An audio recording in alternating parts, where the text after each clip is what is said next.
गणतंत्र हुआ। नमस्कार, वंदनीय मां शारदे, आदरणीय संस्थापक महोदय जी, प्रधानाचार्य जी, अध्यापकगण एवं मेरे प्रिय साथियों। जैसा कि हम सभी जानते हैं कि आज हम सभी यहाँ पर हमारे भारत देश का 75वां गणतंत्र दिवस मनाने के लिए एकत्रित हुए हैं। तो आज इस खास अवसर पर मैं खुशी सत्यवली कक्षा 8वीं की छात्रा अपने कुछ विचार आप सभी के साथ साझा करना चाहती हूँ। भारत के लिए गणतंत्र दिवस केवल एक पर्व नहीं बल्कि गौरव और सौभाग्य है। यह दिवस हर भारतीय का अभिमान है। अनगिनत लोगों की कुर्बानी के बाद 15 अगस्त 1947 को हमारे भारत देश को आजादी तो मिल गई थी, किंतु उसे स्वतंत्रता का आकार 26 जनवरी 1950 को मिला, क्योंकि इसी दिन हमारा संविधान लागू हुआ था। भारत का संविधान दुनिया का सबसे बड़ा लिखित संविधान है। इसे बनने में 2 साल 11 महीने और 18 दिन का समय लगा था। यह संविधान ही है जो दुनिया के सभी जाति और वर्ग के लोगों को एक दूसरे से जोड़े रखता है। इसे लागू करने के लिए 26 जनवरी का दिन इसीलिए चुना गया था क्योंकि 1930 में इसी दिन भारतीय राष्ट्रीय कांग्रेस ने भारत को पूर्ण स्वराज घोषित किया था। संविधान में नागरिकों के जीवन को बेहतर बनाने के लिए बहुत सी खूबियां हैं। हमारा संविधान अपने आप में संपूर्ण है, जिसे 2 भाषाओं में प्रेम बिहारी नारायण रायजादा द्वारा हिंदी और अंग्रेजी में लिखा गया। जब हमारा संविधान बना था उस समय हमारे संविधान में कुल 396 अनुच्छेद, 8 सूचियां और 22 भाग थे, जिनमें अब तक 104 संशोधन किए गए हैं।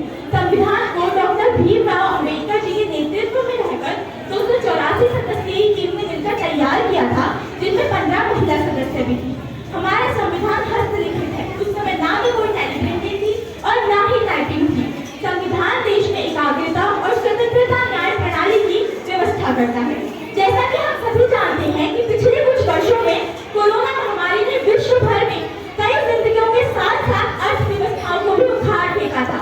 ऐसी स्थिति में जब पूरा विश्व बड़े संकटों के आर्थिक परिणामों से जूझ रहा था, तब भारत ने एकजुट होकर काम किया। और अब मुझे यह बताते हुए बहुत गर्व महसूस हो रहा है कि भारत की अर्थव्यवस्था विश्व की 5वीं सबसे बड़ी अर्थव्यवस्था है।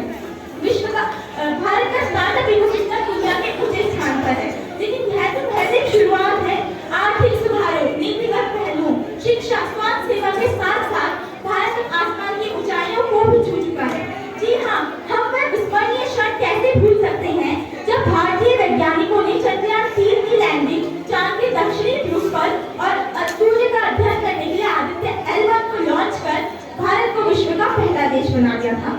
इन सभी के अलावा हम सभी को पता है कि 2023 में होने वाले G20 के बारे में, जो कि हमारे प्रधानमंत्री श्री नरेंद्र मोदी जी द्वारा अध्यक्ष की गई थी, जिसमें दुनिया भर की आर्थिक, सतत विकास, कृषि, ऊर्जा, पर्यावरण, भ्रष्टाचार, विरोध जैसी अनेक समस्याओं पर चर्चा की गई और उनका समाधान खोजा गया।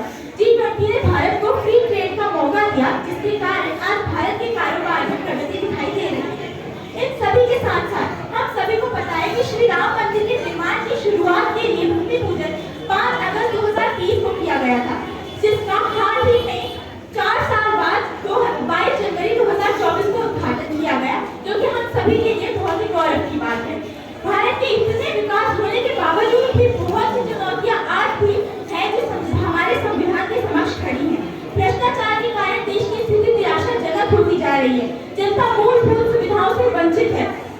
संविधान में देश को धर्मनिरपेक्ष रखा गया है ताकि देश के सभी नागरिक समान हों, किसी के साथ कोई भेदभाव न हो। लेकिन राजनीति दल सत्ता के लालच में समाज को धर्म और जातियों में बांटने की नीति लगाती है।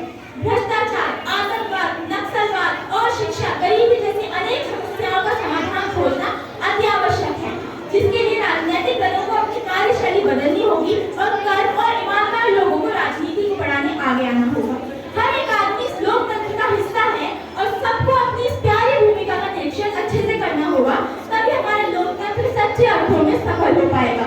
तो आइए आज हम सब मिलकर यह प्रण लेते हैं कि संविधान के अनुरूप आचरण करेंगे और देश के लोकतंत्र को और भी मजबूत बनाएंगे।